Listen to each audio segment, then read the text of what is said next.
हाँ जी, नमस्कार, राधे राधे, जय श्री कृष्णा। कैसे हैं सब लोग? बढ़िया, मजे में, आनंद में। चलिए, ईश्वर आप सबको हमेशा आनंद में रखे, खूब मजे में रखे, खूब स्वाध्याय करें, खूब भजन करें।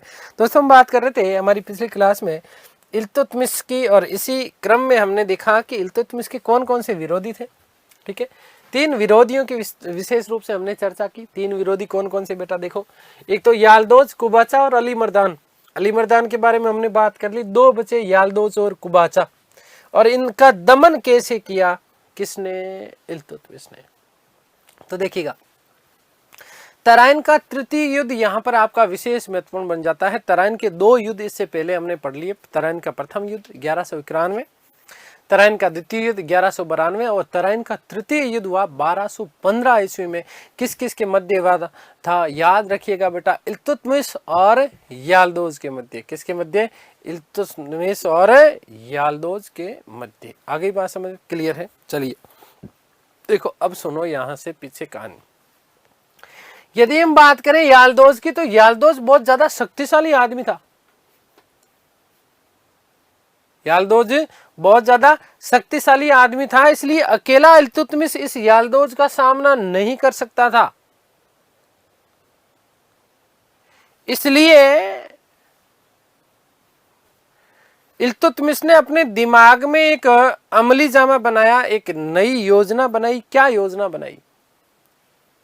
इल्तुतमिश ने देखा कि यार, इस याल्दोज का भी तो वहां पर कोई ना कोई विरोधी होगा, कोई ना कोई विरोधी होगा, और दुश्मन का दुश्मन हमेशा आपस में क्या होते हैं? मित्र होते हैं। आगे बात समझ। इसलिए वहां पर एक व्यक्ति था जिसका नाम था ख्वारिज्म शाह। गजनी का एक व्यक्ति जिसका नाम, बहुत शक्तिशाली व्यक्ति था जिसका नाम था ख्वारिज्म शाह। इस ख्वारिज्म शाह के साथ में सांठगांठ करी किसने? इल्तुतमिश ने। किसने करी? इल्तुतमिश ने। और इसी ख्वारिज्म शाह की सहायता से याल्दोज को उसने क्या कर दिया? पराजित कर दिया। याल्दोज को क्या कर दिया? पराजित कर दिया। और पराजित करने के बाद बदायूं के किले में उसको कैद कर लिया, और कैद करने के बाद में यहां पर कुछ समय बाद में इस याल्दोज को यहीं पर मार दिया गया। तो पहला व्यक्ति समाप्त। गजनी में अब इल्तुतमिश ने ख्वारिज्म शाह को गजनी का क्या बना दिया? सूबेदार बना दिया। और यहां पर एक चीज, अब विशेष महत्वपूर्ण बातें बता रहा हूं, आपको ध्यान देना। आपका ध्यान केवल और केवल मेरे शब्दों के ऊपर होना चाहिए कि ख्वारिज्म शाह की मृत्यु हो गई, और ख्वारिज्म शाह की कुछ समय बाद में क्या हो जाती? मृत्यु हो जाती है। ख्वारिज्म शाह को सूबेदार बना दिया था किसने? इल्तुतमिश ने। कहां का बनाया था? या जो है गजनी का बनाया। किसको पराजित करने के बाद में? याल्दोज को पराजित करने के बाद में। और कुछ समय बाद में ख्वारिज्म शाह की भी क्या हो जाती है? मृत्यु हो जाती है। और जैसी ख्वारिज्म शाह की मृत्यु होती है, देखिएगा बेटा, ये आपका कौन है? ख्वारिज्म शाह है।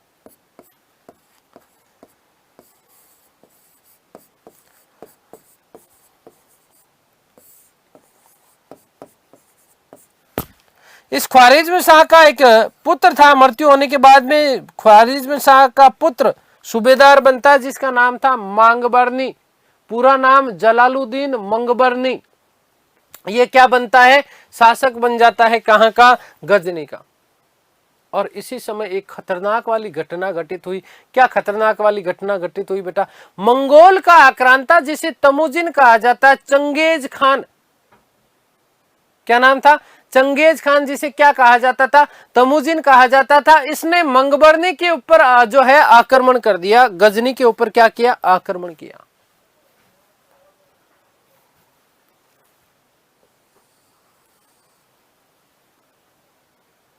मंगबरनी के ऊपर क्या किया?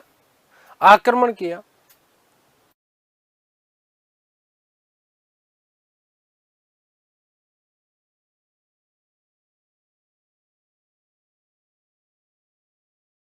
पर क्या किया? आक्रमण किया। अब आक्रमण किया तो ये मंगबरनी भागा भागा। देखो ध्यान से सुनना बेटा, अब आपका ध्यान केवल और केवल बोर्ड पर होना चाहिए। ये मंगबरनी भागा भागा कहां पर चला जाता है? इल्तुतमिश की शरण में जाता है। और इल्तुतमिश को जाकर के कहता है, देखो चाचू, मेरे ऊपर चंगेज खान मंगोल आक्रांता का, जो कि मंगोल का है, तमुजिन उसका वास्तविक नाम था, जो अपने आप को ईश्वर का अभिशाप कहने पर राजी होता है। कौन है ये बेटा? चंगेज खान है, मंगोल आक्रांता की चाचू। मेरे ऊपर जो है आक्रमण कर दिया। किसने? मंगोलों ने। मंगोल आक्रांता का नाम क्या है साहब? चंगेज खान है। ये भागा भागा, देखो मंगबरनी मांग भरवाने के लिए, कौन? मंगबरनी मांग भरवाने के लिए किसके पास में जाता है? इल्तुतमिश के पास में जाता है। कहानी को समझिएगा बेटा, किसके पास में जाता है? इल्तुतमिश के पास में जाता है और उसको जाकर के कहता है, देखो मेरे पिताजी ख्वारिज्म शाह ने आपको याल्दोज के विरुद्ध सहायता प्रदान की थी, तभी आप जो है याल्दोज को पराजित कर पाए थे। आपने अपने विरोधी का दमन किया। अब मेरे ऊपर संकट है, क्योंकि यहां पर आ गया मंगोल आक्रांता। कौन? Genghis Khan. कौन आ गया था? Genghis Khan. इस चंगेज खान ने गजनी के ऊपर आक्रमण कर दिया। किसके ऊपर आक्रमण किया बेटा? गजनी के ऊपर आक्रमण किया। तो अब आपका भी फर्ज बनता है कि आप मेरी क्या करें? सहायता करें। किसकी? मांगबरनी की। किसकी सहायता करें? मंगबरनी की सहायता करें। लेकिन प्यारे से साथियों ध्यान देना, क्या चीज? इल्तुतमिश ने यहां पर अपनी बौद्धिक चातुर्यता का प्रदर्शन किया। किस प्रकार से बौद्धिक चातुर्यता का प्रदर्शन किया? इल्तुतमिश जानता था कि मैं अभी अभी शासक बना हूं और इन मंगोलों का आक्रमण का मैं सामना नहीं कर सकता।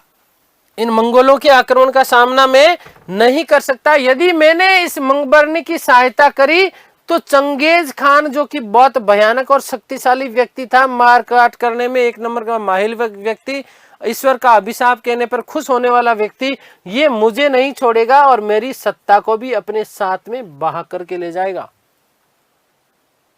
इसलिए इल्तुतमिश ने इस मंगबरनी की सहायता करने से मना कर दिया।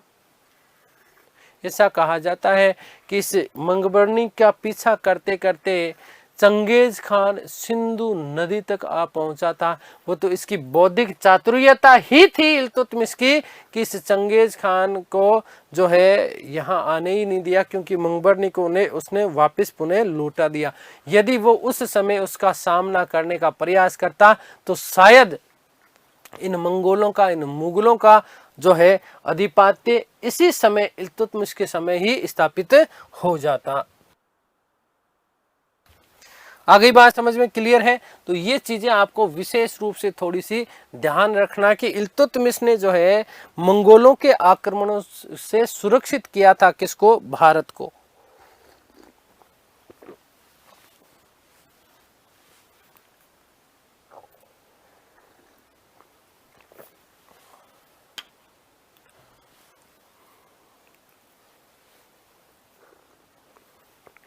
तो ये उसकी बौद्धिक चातुर्यता थी बेटा। ये ध्यान रखना कि मंगोल आक्रमण को टालने का श्रेय किसको जाता है? इल्तुतमिश को जाता है। ठीक है। चंगेज खान कहां तक आ गया था? सिंधु नदी तक आ गया था, याद रखना। अब देखिएगा, एक व्यक्ति का दमन हो गया। यहीं पर मैंने आपको चंगेज खान का आक्रमण भी बता दिया है। अब उसके बाद हम बात करेंगे नासिरुद्दीन कुबाचा का दमन किस प्रकार से उसके द्वारा किया गया। लेकिन उससे पहले मैं ये सारी की सारी चीजें आप लोगों के लिए लिख देता हूं।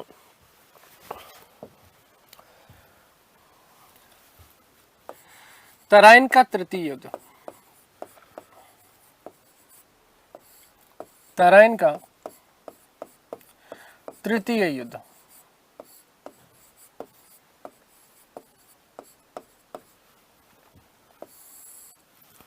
कब लड़ा गया?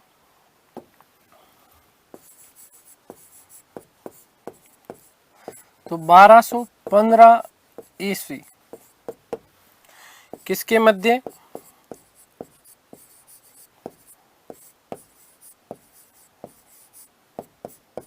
तो ध्यान दीजिएगा बेटा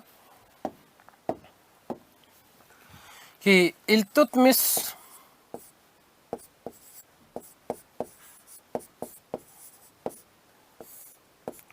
वर्सेज ताजुद्दीन याल्दोज, याल्दोज।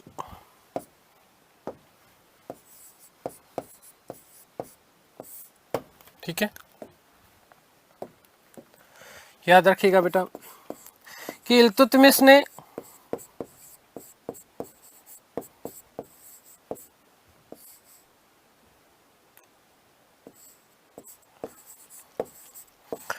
गजनी के ही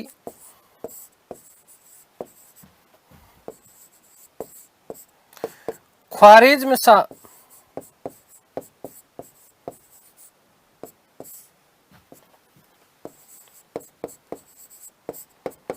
की सहायता से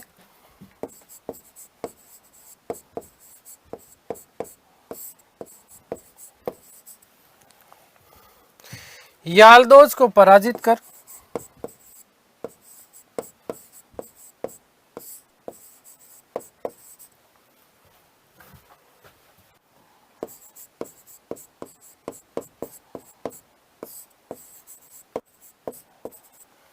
बदायूं के किले में कैद कर लिया।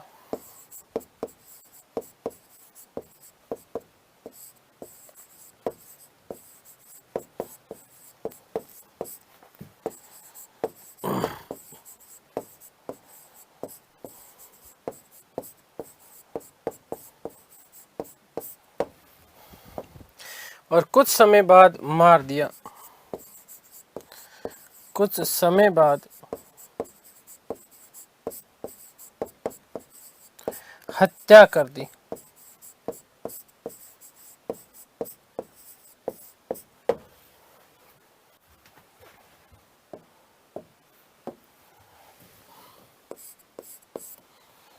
याद रखिएगा बेटा कि इल्तुतमिश ने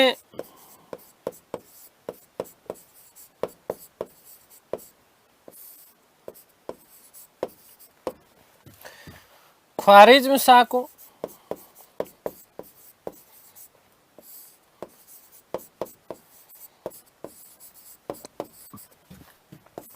गजनी का सूबेदार बनाया।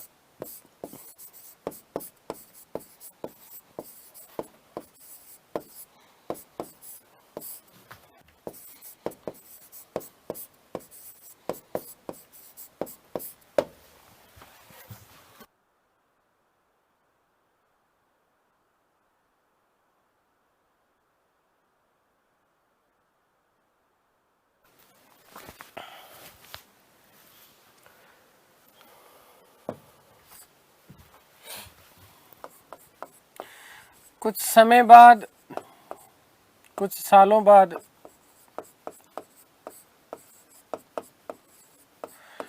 ख्वारिज़्म शाह की मृत्यु हो गई।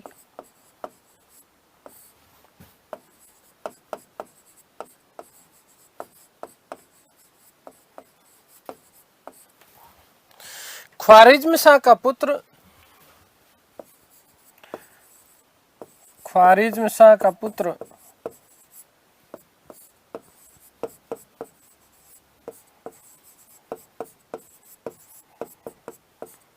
जलालुद्दीन मंगबरनी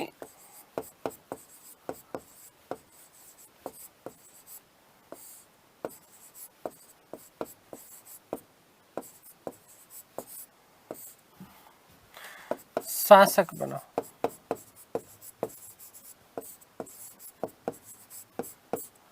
और इसके लगभग देखो कब, 1221 में, 1215 में तो ये ख्वारिज़्म शाह शासक बना था, 2-3 साल बाद में इसकी मृत्यु हो गई थी। और 1221 में मंगोल आक्रांता चंगेज खान ने गजनी के ऊपर क्या किया, आक्रमण किया। नोट 1221 ईस्वी में मंगोल आक्रांता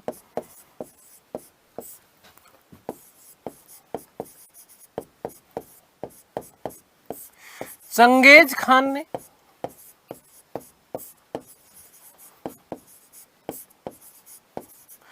गजनी पर आक्रमण किया।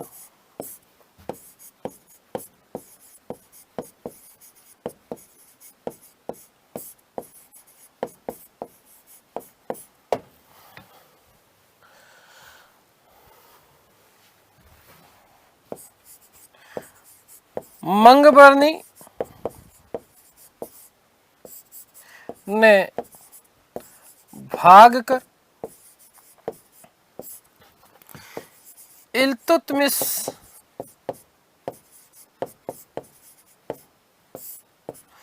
से सहायता मांगी।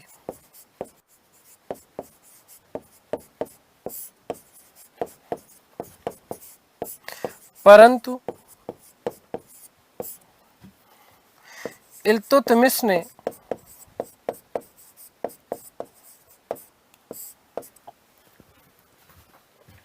केवल आर्थिक सहायता देकर ही लौटा दिया।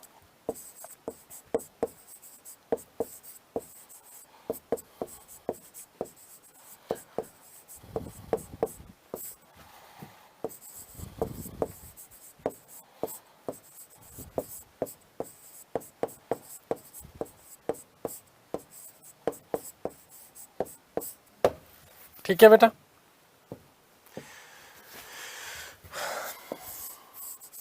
चंगेज खान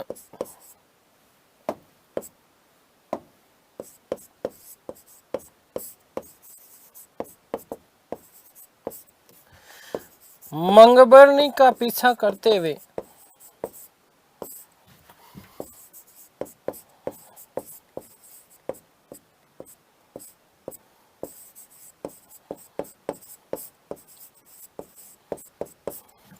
सिंधु नदी तक पहुंचा था।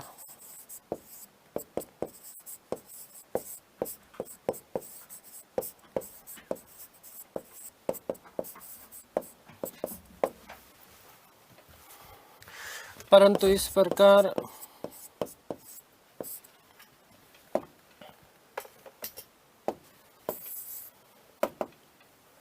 याद रखिएगा बेटा कि इल्तुतमिश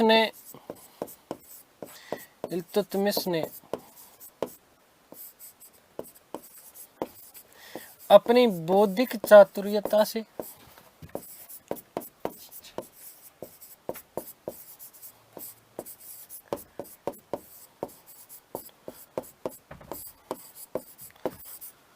भारत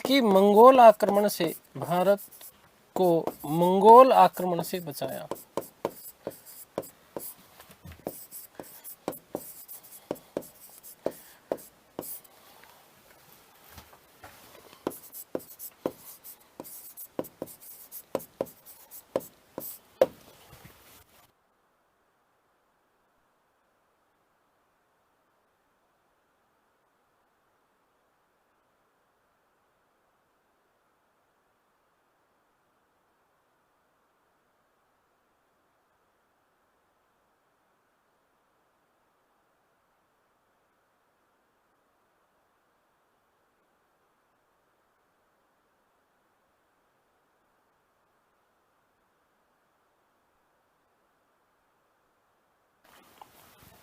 नोट,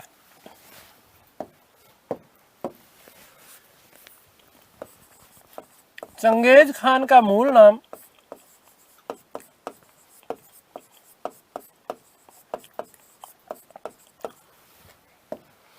तमुजिन था।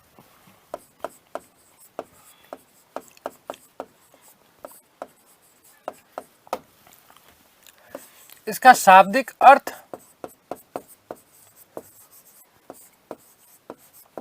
कई बार पूछ लिया जाता है बेटा, याद रखना। इसका शाब्दिक अर्थ होता है लोहकर्मी। क्या होता है? लोहकर्मी।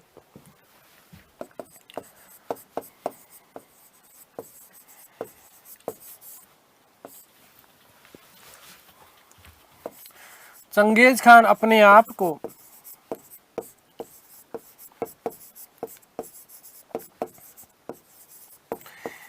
ईश्वर का अभिशाप कहने पर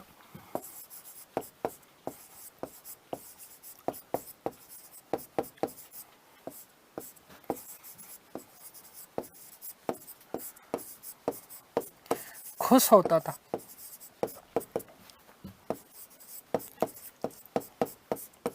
ठीक है, जबरदस्ती कहलवाता था, क्या मुझे ईश्वर का अभिशाप है तू, है ना, और नहीं कह तो मारे दमादम दमादम दमादम।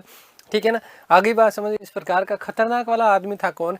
Genghis Khan. लेकिन ये इल्तुतमिश की बौद्धिक चातुर्यता थी कि इस चंगेज खान के आक्रमण से उसने भारत को बचा लिया, इन मंगोलों के आक्रमण को इन्होंने टाल दिया।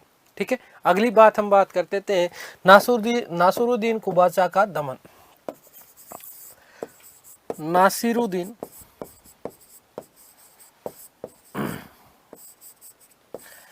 कुबाचा का दमन। कुबाचा का दमन। देखिए बेटा, नासिरुद्दीन कुबाचा की यदि हम बात करें तो मैंने आपको बताया कि ऐबक का बेनोई था, जीजा प्लस गुलाम था। सिंध और मुल्तान का गवर्नर हुआ करता था। 1227-28 में इल्तुतमिश ने, किसने? इल्तुतमिश ने इसके ऊपर आक्रमण किया और आक्रमण करने के बाद इसे पराजित कर दिया। हालांकि नासिरुद्दीन कुबाचा ठीक व्यक्ति था, ठीक है, लेकिन फिर भी ये सारी की सारी चीजें हुई। तो इल्तुतमिश ने सिंध और मुल्तान का विलय कर लिया एक तरीके से दिल्ली सल्तनत में। ये प्रश्न भी आपका बन सकता है कि किसके समय सिंध और मुल्तान का विलय दिल्ली सल्तनत में हुआ? याद रखिएगा बेटा। और इस चीज से इसको आत्मग्लानि हुई कुबाचा को। कुबाचा ने सिंधु नदी में डूब करके क्या कर ली? आत्महत्या कर ली। इस प्रकार से जो इसके तीनों विरोधी थे, इन विरोधियों का क्या हो गया? अंत हो गया। सिंध व मुल्तान का गवर्नर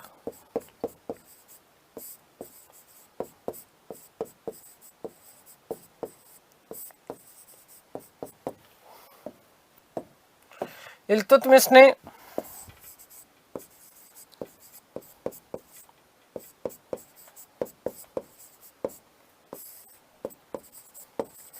बारह सौ 27-28 में आक्रमण कर पराजित किया।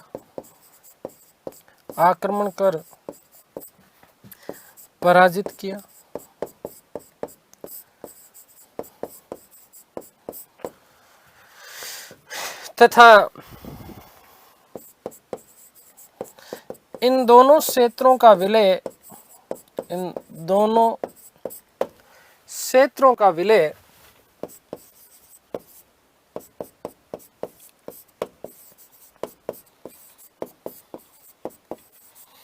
दिल्ली सल्तनत में कर लिया।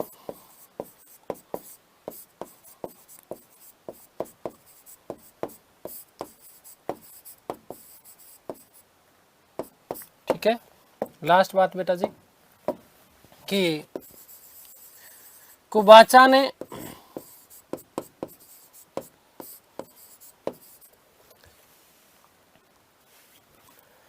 सिंधु में डूबकर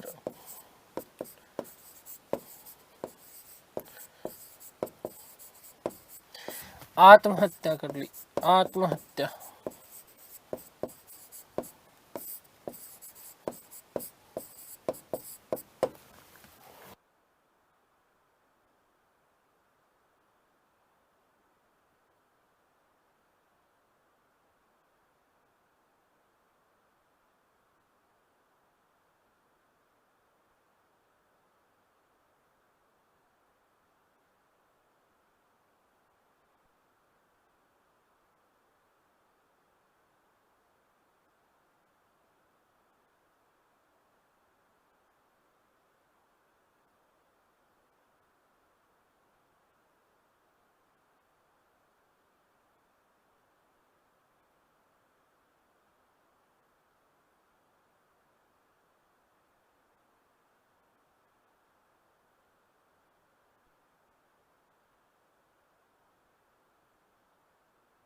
इस प्रकार से उसके तीन जो प्रमुख विरोधी थे, इन विरोधियों का दमन हो चुका है। ठीक है, थोड़ा सा हम बात कर लेते हैं क्योंकि रणथंबोर आक्रमण जरूरी है, अवश्य है। 1226 ईस्वी में इल्तुतमिश ने रणथंबोर के ऊपर आक्रमण किया। कारण, इसके पीछे सबसे बड़ा कारण था कि मेवाड़ के ऊपर अधिकार करना चाहता था। उस समय नागदा जो थी मेवाड़ की राजधानी हुआ करती थी। यहां जो शासक था उसका नाम था जैत्र सिंह, और इसी जैत्र सिंह और इल्तुतमिश के मध्य भूतेला का युद्ध लड़ा गया 1226 में। और जैत्र सिंह ने भाई साहब इतनी बुरी तरीके से मारा पीटा किसको, इल्तुतमिश को, मार मार के भूत बना दिया। कौन से युद्ध में, भूतेला के युद्ध में। तो भूतेला के युद्ध में जैत्र सिंह ने पराजित किया था 1226 ईस्वी में। कब? 1226 ईस्वी में। आगे बात समझ में क्लियर है? समझना, भूतेला का युद्ध कब लड़ा गया? 1226 में लड़ा गया। किस किस के मध्य? जैत्र सिंह और इल्तुतमिश के मध्य। किसके मध्य? इल्तुतमिश के मध्य। ठीक है, आगे बात समझ में क्लियर है बेटा जी? चलिए,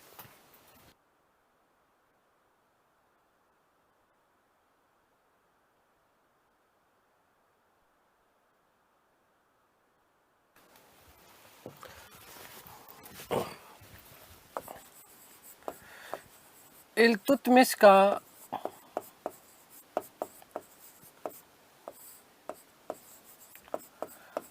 रणथंबोर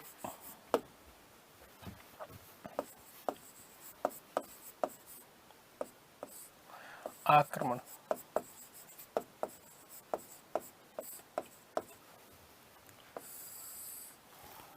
कब हुआ? 1226।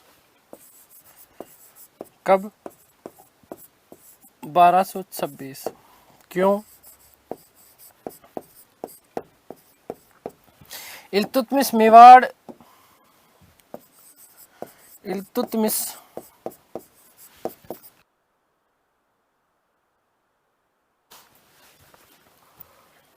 मेवाड़ पर अधिकार करना चाहता था। मेवाड़ वे उसकी राजधानी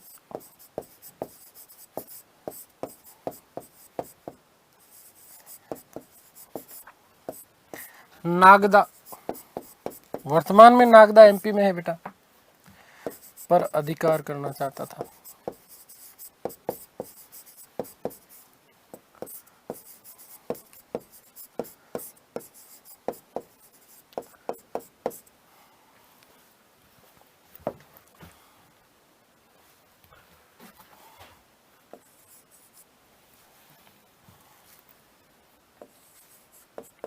ठीक है, शासक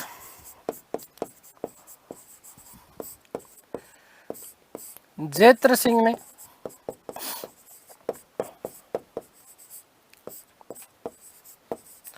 इल्तुतमिश को 1226 के इस भूतेला युद्ध में जैत्र सिंह ने इल्तुतमिश को भूतेला के युद्ध में बुरी तरह से पराजित किया। भूतेला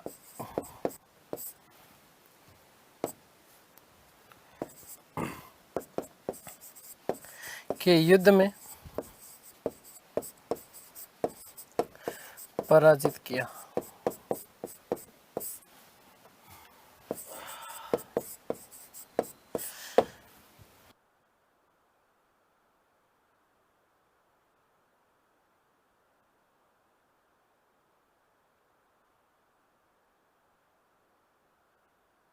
ठीक है, आगे बात समझ, तो ध्यान रखना, जैत्र सिंह ने बहुत बुरी तरीके से पराजित किया। किसको? इल्तुतमिश को। राजस्थान जीके में आपने राजस्थान इतिहास में इस चीज को पढ़ा भी होगा, खैर। ठीक है, तो मेवाड़ की राजधानी जो वस्तुतः इस युद्ध में सबसे बड़ा नुकसान ये हुआ कि मेवाड़ की राजधानी नागदा इस युद्ध में पूर्णतः क्या हो गई थी? नष्ट हो गई थी। इतना महाभयंकर युद्ध लड़ा गया था। और इसलिए जैत्र सिंह ने इस युद्ध के बाद अपनी राजधानी नागदा से चित्तौड़ को बनाया था। ठीक है, तो याद रखिएगा कि इस युद्ध में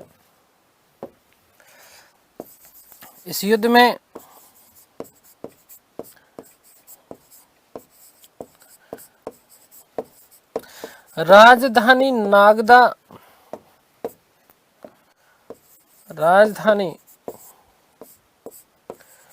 नागदा नष्ट हो गई।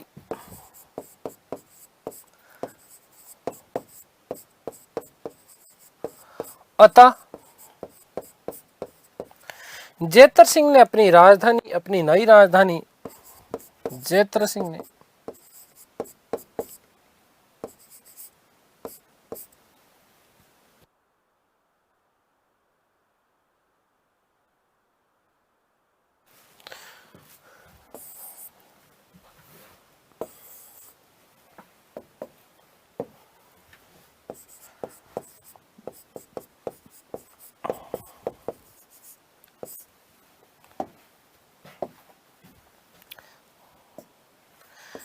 जेत्र सिंह ने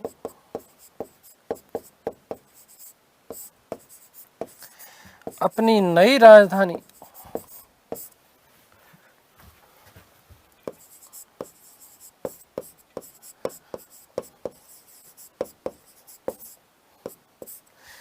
चित्तौड़ को बनाया। किसको बनाया? चित्तौड़ को बनाया। ठीक है बेटा जी, ये बात याद रखना विशेष रूप से। चित्तौड़ को अपनी राजधानी बनाया था किसने? जेत्र सिंह ने। देखो ध्यान से सुनना, एक छोटी सी बात और बता रहा हूं मैं आपको, केवल सुनना है, लिखूंगा नहीं, इसको समझना है केवल। इल्तुतमिश जेत्र सिंह के ऊपर जब आक्रमण करने के लिए आता है तो उस समय छापली, एक गांव है छापली जो कि नागदा के पास में है, ठीक है ना। इस छापली में, वहां पर वो रात्रि विश्राम के लिए रुका था। और यही छापली का एक गांव है जो है, जिसका नाम है चेता गांव। कौन सा गांव है? चेता गांव। कौन सा गांव है? चेता गांव। इस चेता गांव ठिकाना हुआ करता था वस्तुतः, ठीक है। इस ठिकाना में एक ठिकानेदार थे, ठीक है ना, ठिकाना, उसका जो प्रशासक ठिकानेदार कहलाता था, जिसका नाम था विहल जी। क्या नाम था? इस विहल जी ने इल्तुतमिश की एक तो मूंछ काट ली और इल्तुतमिश की पत्नी की चोटी काट ली थी, ठीक है ना, याद रखना बेटा। और इसी से जेत्र सिंह बहुत ज्यादा प्रसन्न हुए थे। प्रसन्न होकर के विहल जी को रावत की उपाधि प्रदान करी थी और कुंभलगढ़ के समीप गढ़बोर है ना, चार भुजा, ठीक है ना, ठीक है, याद रखिएगा, गढ़बोर की जागीर विहल जी को दी थी, ठीक है। आगे बात समझ। खैर ये इस प्रकार की, अब इसमें यथार्थ कितना है इसके बारे में तो पता नहीं, लेकिन फिर भी इस तरीके की चीजें मिलती है। ठीक है, एक बात तो ये बात याद रखना। इसके अलावा यदि इल्तुतमिश के कुछ और आक्रमणों की, अभियानों की यदि हम बात करते हैं तो 1234-35 में भिलसा, मध्य प्रदेश, एमपी, ठीक है, एमपी के हिंदू मंदिरों को लूटा और इस दौरान उसने महाकाल मंदिर को भी लूटा था। किसने? इल्तुतमिश ने। तो ये बात आपके लोगों के लिए विशेष बन जाती है बेटा जी। देखिएगा कि इल्तुतमिश ने 1234-35 के दौरान इल्तुतमिश ने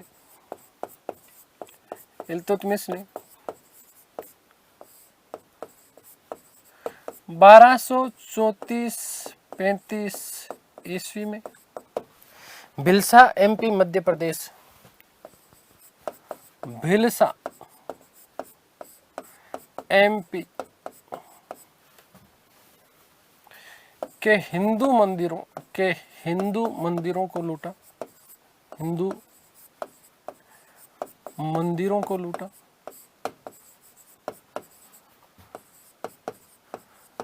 तथा उज्जैन के महाकाल मंदिर को भी लूटा। उज्जैन के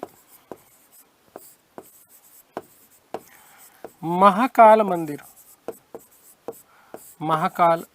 को भी लूटा।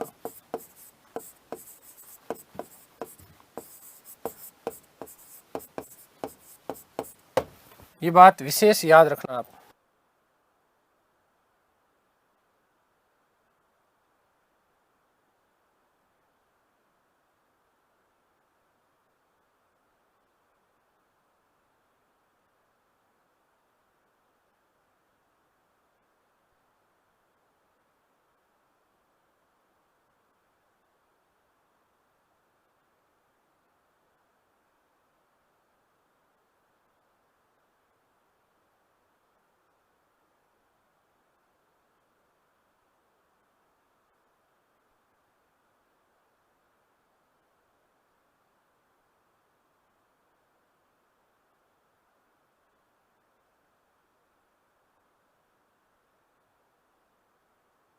ठीक है, उज्जैन का महाकाल मंदिर, इस महाकाल मंदिर को भी उसने क्या कर लिया? लूट लिया। ठीक है, अब देखो इल्तुतमिश के कुछ प्रशासनिक सुधारों की यदि हम बात करते हैं तो मैंने आपको बता दिया कि एक तो उसने चालीसा दल का गठन किया, दूसरा इक्ता प्रणाली विकसित की। कौन सी? इक्ता प्रणाली विकसित की गई। इक्ता प्रणाली क्या था उसको समझो आप, ठीक है।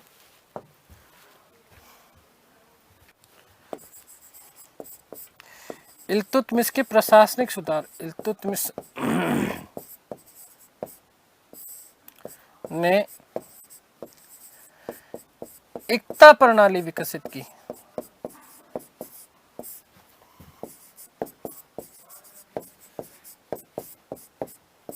कौन सी प्रणाली?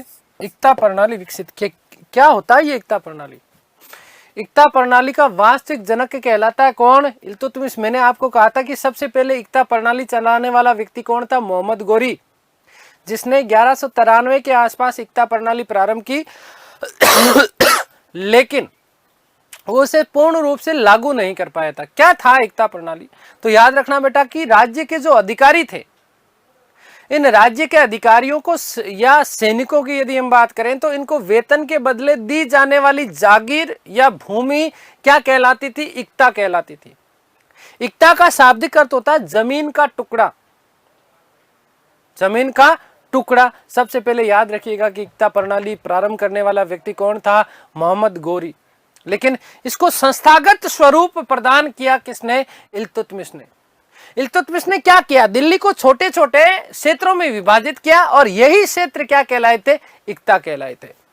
और इक्ता प्राप्त करने वाला जो अधिकारी होता था वो इक्तेदार कहलाता था। क्या कहलाता था? इक्तेदार कहलाता था। तो इल्तुतमिश ने इक्ता प्रणाली विकसित की।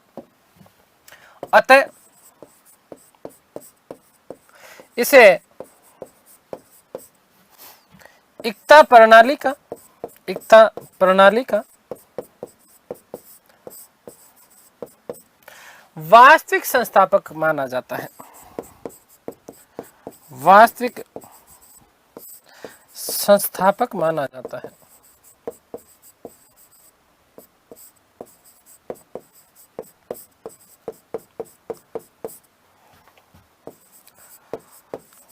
ठीक है, पहली बात।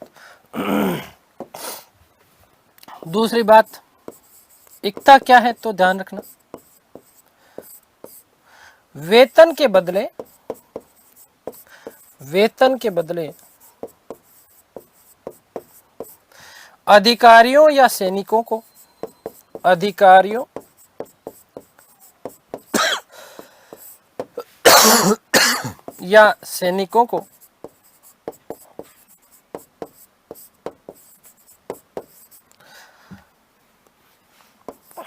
दिया जाने वाला या दी जाने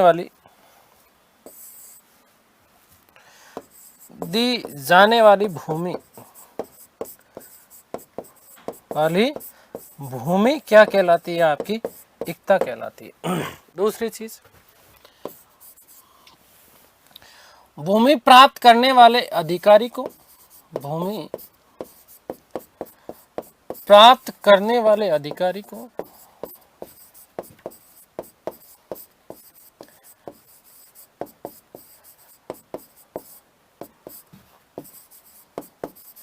इक्तेदार कहा जाता था।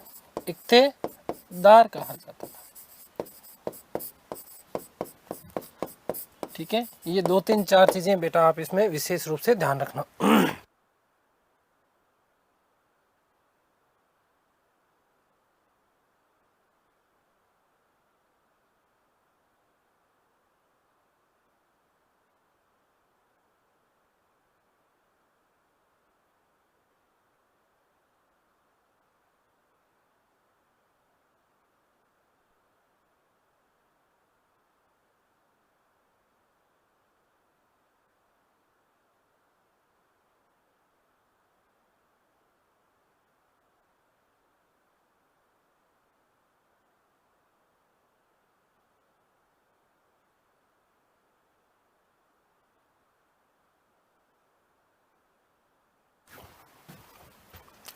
अगली बात करते हैं,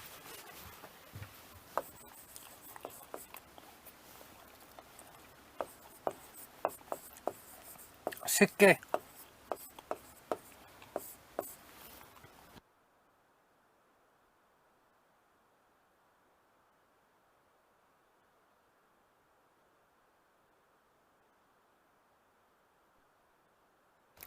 देखो बेटा ध्यान देना,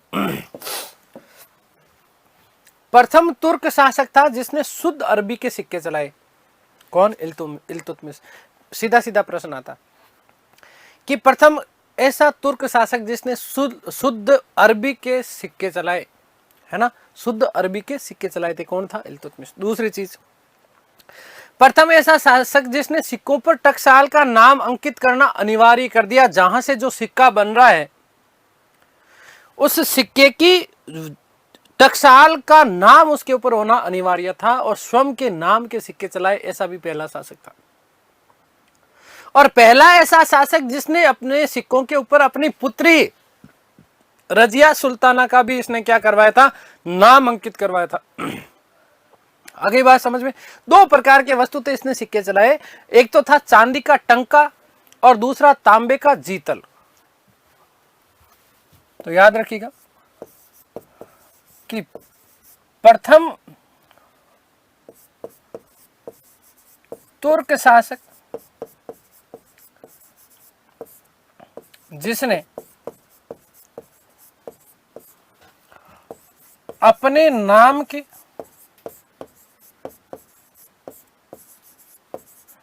वह शुद्ध अरबी सिक्के चलाए।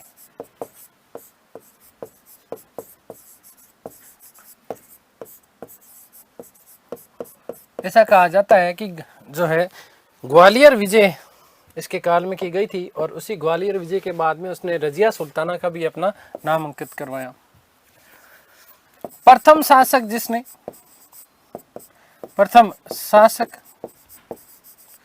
जिसने सिक्कों पर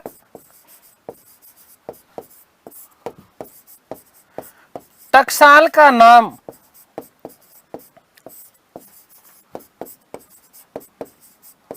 लिखना अनिवार्य किया।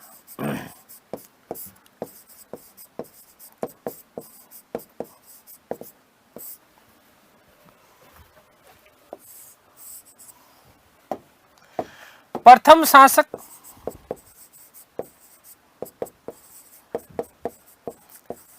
जिसने अपने सिक्कों पर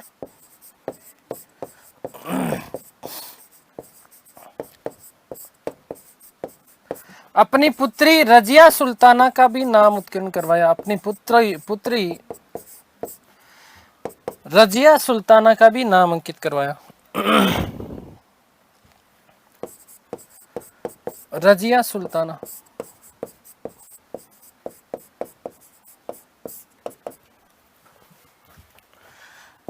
का भी नाम अंकित करवाया।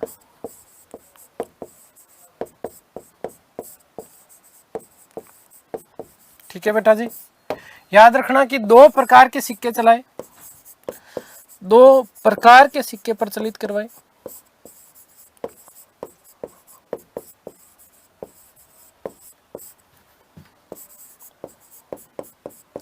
कौन कौन से दो प्रकार के सिक्के थे? एक तो था टंका, याद रखना बेटा टंका क्या था। दूसरा जीतल, दूसरा क्या था? जीतल। देखो सुनो, टंके की यदि हम बात करें तो चांदी का सिक्का था और इसी टंका नामक सिक्के पर अपनी पुत्री रजिया सुल्ताना का उसने क्या किया था? नाम का अंकन करवाया। ग्वालियर विजय के बाद में रजिया का नाम अंकित करवाया। 175 ग्रेन का यह सिक्का हुआ करता था। शुद्ध अरबी सिक्के चलाए थे किसने? इल्तुतमिश ने। ठीक है, तो टंका चांदी का सिक्का था, चांदी का सिक्का। और याद रखना कि जीतल जो था वो वस्तुतः किसका? तांबे का जो सिक्का था इल्तुतमिश के काल में क्या कहलाता था बेटा? जीतल कहलाता था। क्या कहलाता था? जीतल कहलाता था। ये प्रश्न आपके विशेष रूप से बन जाया करते हैं। ठीक है, तांबे का सिक्का, तांबे का सिक्का। ठीक है, तो अब यहां पर मैं एक चीज यदि लिख दूं कि किसके ऊपर अंकन करवाया, तो चांदी के टंके पर, चांदी के टंके पर। क्योंकि उस समय यदि मैं लिख देता तो समझ नहीं आता। अब आ गया, आपको पता है कि टंका क्या था, तो चांदी का सिक्का था। इसी चांदी के टंके के ऊपर जो है अपनी पुत्री रजिया सुल्ताना से विशेष प्रेम करता था। अब दोस्तों ध्यान रखना कि इसी रजिया सुल्ताना को इसने अपने जीवित रहते समय ही अपना इसने क्या कर दिया था, उत्तराधिकारी घोषित कर दिया था। ठीक है, अब देखिएगा कुछ चीज़ें और याद रखिएगा। एक तो इब्न बतूता है ना, जो कि मोहम्मद बिन तुगलक के शासनकाल में आएगा, तो आएगा एमबीटी के शासनकाल में, आगे हम बात करेंगे। मोरक्को का यात्री था, दक्षिण अफ्रीका का वस्तुतः, इसका जो ग्रंथ था उसका नाम था रहला। इस रहला में एक बात वो लिखता है कि इल्तुतमिश के महल के आगे संगमरमर से निर्मित 2 शेर थे, जिनके गले में घंटी बंधी हुई होती थी, और फरियादी घंटी जब बजाता था तो उसे तुरंत प्रभाव से इल्तुतमिश सामने आकर के क्या देता था, न्याय देता था। इस चीज़ को आप दिमाग में याद रखिएगा। कई बार इल्तुतमिश के वजीर का नाम पूछ लिया जाता है, तो याद रखना कि इल्तुतमिश के वजीर का नाम मोहम्मद जुनैदी था। इल्तुतमिश ने अपना उत्तराधिकारी जो बनाया था वो किसको बनाया था, रजिया सुल्ताना को बनाया था, और ये चीज़ें आपको विशेष रूप से याद रखना है। अब कुछ चीज़ें इल्तुतमिश के निर्माण कार्यों की मैं यहाँ पर चर्चा कर रहा हूँ, इसी के साथ हम लोग इस टॉपिक को समाप्त करेंगे। ठीक है, थोड़ा मुझे लग रहा है थोड़ा सा ज़्यादा पढ़ा दिया आपको इसमें। तो इल्तुतमिश के निर्माण कार्य, इल्तुतमिश के निर्माण कार्य, देखो बेटा, इल्तुतमिश के निर्माण कार्यों की यदि हम बात करते हैं तो पहला काम दिल्ली में उसने क्या करवाया। दिल्ली में एक तो बेटा जी उसने कुतुबुद्दीन ऐबक द्वारा निर्मित प्रथम जो मंजिल बनाई थी कुतुब मीनार की, उस कुतुब मीनार को पूरा करवाया।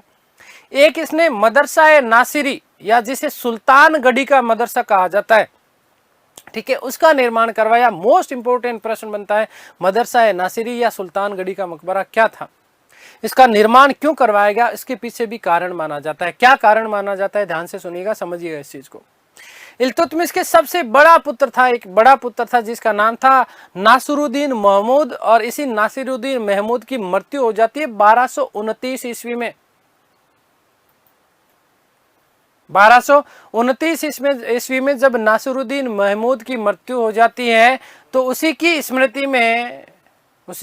स्मृति में इल्तुतमिश ने दिल्ली में एक मकबरा बनवाया, जिसे सुल्तानगढ़ी का मकबरा कहा जाता है। याद रखना, तुर्कों द्वारा भारत में निर्मित प्रथम मदरसा माना जाता है, या प्रथम मकबरा माना जाता है। कौन सा बेटा जी, याद रखिएगा, सुल्तानगढ़ी का मकबरा, जिसे मदरसा ए नासिरी भी कहा जाता है। ऐसा कहा जाता है कि मक्का मदीना से मिट्टी लेकर के आया था, पवित्र मिट्टी, और इसी पवित्र मिट्टी से इसका निर्माण करवाया था। आगे बात समझ में, मदरसा ए नासिरी। ठीक है, तो पहली चीज कि कुतुब मीनार का निर्माण पूर्ण करवाया, कुतुब मीनार का निर्माण पूर्ण करवाया, निर्माण पूर्ण करवाया, पहली बात। नंबर 2, मदरसा ए नासिरी,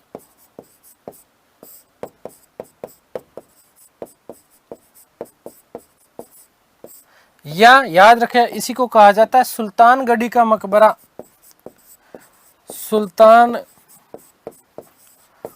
का मकबरा।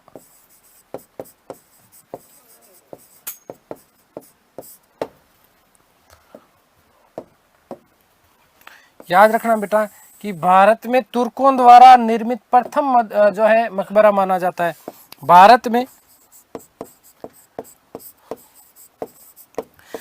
तुर्कों द्वारा निर्मित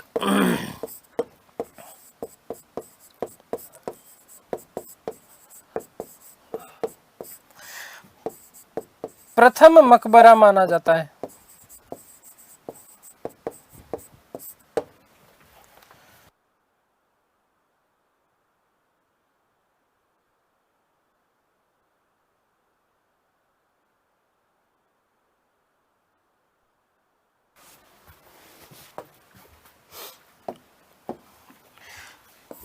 इसका निर्माण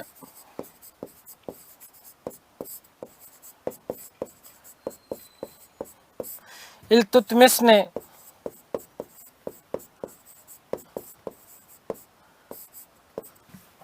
अपने सबसे बड़े बेटे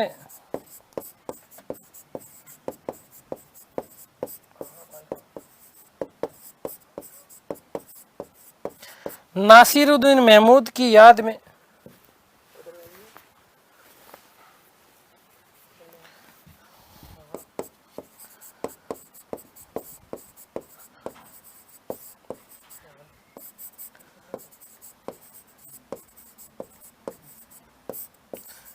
की याद में 1229 ईस्वी में करवाया।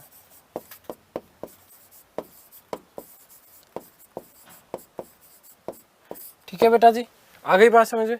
तो सुल्तानगढ़ी का मकबरा या इसी को मदरसा नासिरी कहा जाता है, याद रखना भारत में तुर्कों द्वारा निर्मित प्रथम मकबरा माना जाता है। ठीक है, एक याद रखना इल्तुतमिश का मकबरा, कौन सा? इल्तुतमिश का मकबरा। नंबर 3,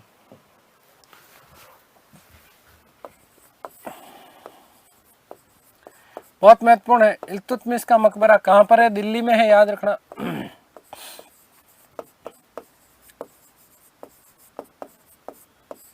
क्या महत्वपूर्ण है इस इल्तुतमिश के मकबरे में?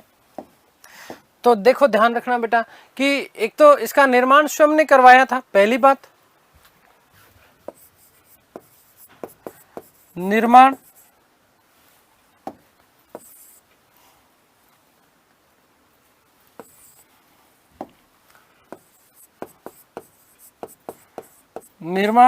स्वयं द्वारा, खुद का मकबरा खुद ही, उसको पता था कि क्या पता पीछे डंके आए कि नहीं आए, है ना, तो इसका निर्माण खुद ने करवाया। महत्वपूर्ण बात क्या है बेटा? महत्वपूर्ण मोस्ट इंपोर्टेंट बनता है ये इल्तुतमिश का मकबरा, इंपोर्टेंट है, इसको इंपोर्टेंट कर लेना। भारत में पहली बार स्क्रीच शैली में निर्मित, भारत में स्क्रीच शैली में निर्मित प्रथम मकबरा, स्क्रीच शैली का मतलब होता है इंडो ईरानी शैली का मिश्रण है इसमें। और सबसे महत्वपूर्ण बात क्या है कि इसकी छत नहीं है, छत विहीन मकबरा है, एक कक्षीय मकबरा है और दिल्ली में स्थित है, केवल एक रूम है। कहां पर है? कुतुब कॉम्प्लेक्स, मेहरौली लौह स्तंभ जहां पर लगाया गया वहीं पर कुतुब कॉम्प्लेक्स में स्थित है ये। ठीक है ना, याद रखना, स्वयं ने बनवाया। कहां पर? दिल्ली में।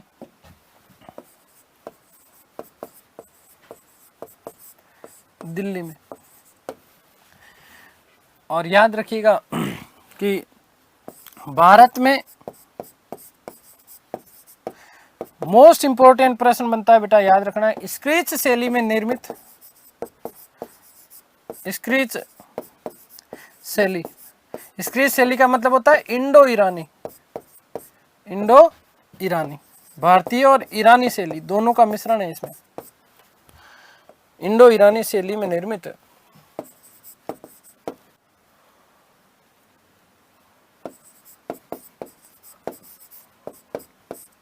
प्रथम मकबरा माना जाता है, प्रथम मकबरा। देखो भारत में तुर्कों द्वारा निर्मित प्रथम मकबरा सुल्तानगढ़ी का मकबरा या मदरसा नासिरी, एक ही बात है, याद रखना बेटा। भारत में स्क्रीच शैली में निर्मित प्रथम मकबरा इल्तुतमिश का मकबरा, भारत में पहला ऐसा मकबरा जो कि छत विहीन है। ठीक है ना, छत विहीन मकबरा इल्तुतमिश का मकबरा, यह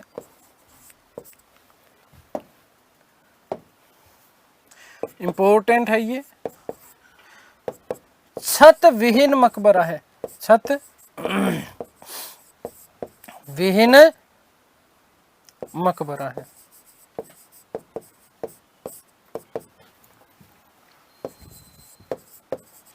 तथा एक कक्षीय है, एक कक्षीय है। कैसा है? याद रखना कि एक कक्षीय मकबरा है, छत विहीन है, कुतुब कॉम्प्लेक्स, कहाँ? कुतुब कॉम्प्लेक्स में स्थित है, दिल्ली में, कुतुब कॉम्प्लेक्स।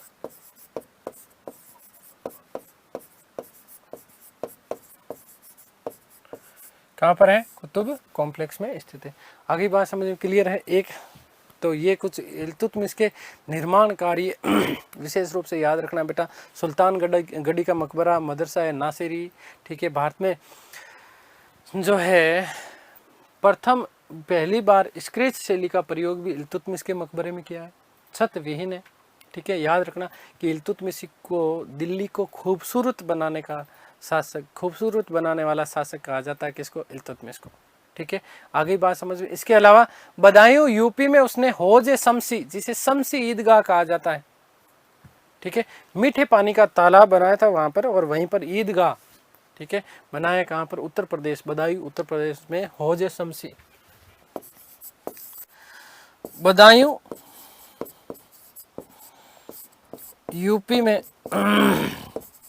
बहुत सुंदर है। हौज ए शमसी, हौज ए शमसी नामक ईदगाह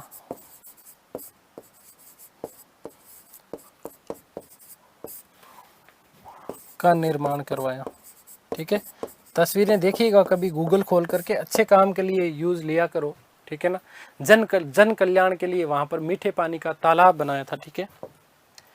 यहाँ पर जन कल्याण हेतु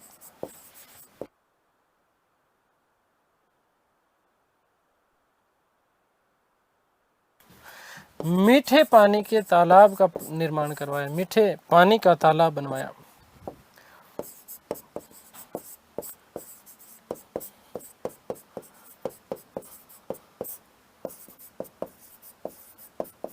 ठीक है, हौज शमसी के यहीं पर बदायूं में है, उत्तर प्रदेश में, ठीक है। अतारकिन का दरवाजा मोस्ट इंपोर्टेंट, नागौर में, नागौर राजस्थान में, ठीक है। ये बहुत बार पूछा जाता है, अतारकिन का दरवाजा। और इसी अतारकिन के दरवाजे से प्रभावित होकर के बुलंद दरवाजे का निर्माण करवाया गया था, किसके द्वारा? अकबर के द्वारा। अतारकिन का दरवाजा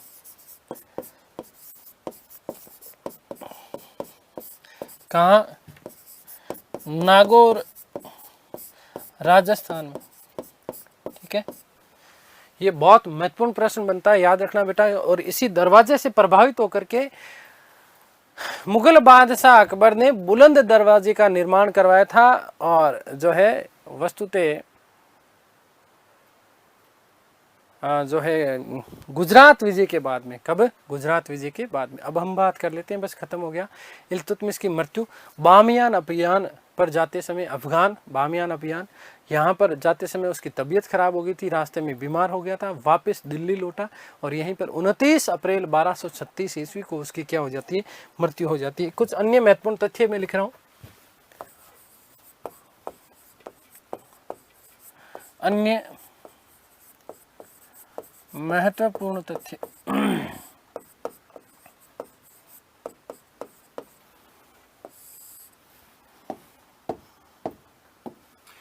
कि इल्तुतमिश की मृत्यु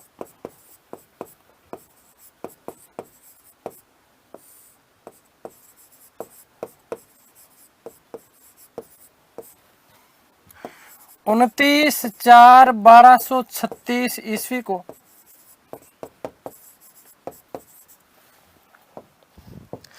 बामियान अभियान, अफगान बेटा,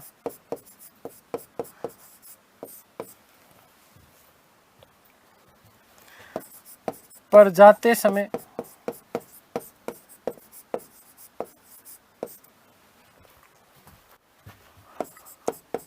रास्ते में बीमार पड़ा, पुनः दिल्ली लौटा, पुनः दिल्ली लौटा, और यहीं पर इसकी क्या हो जाती है? मृत्यु हो जाती है।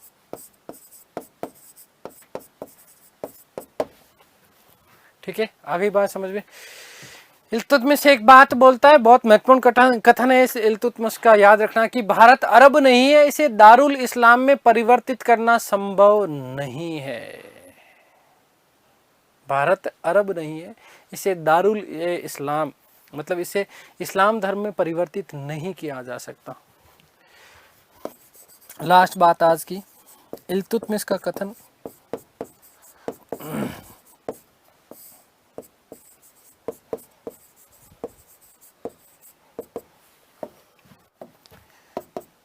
भारत अरब नहीं है, अरब नहीं है। इसे दारुल इस्लाम में, इसे दारुल इस्लाम में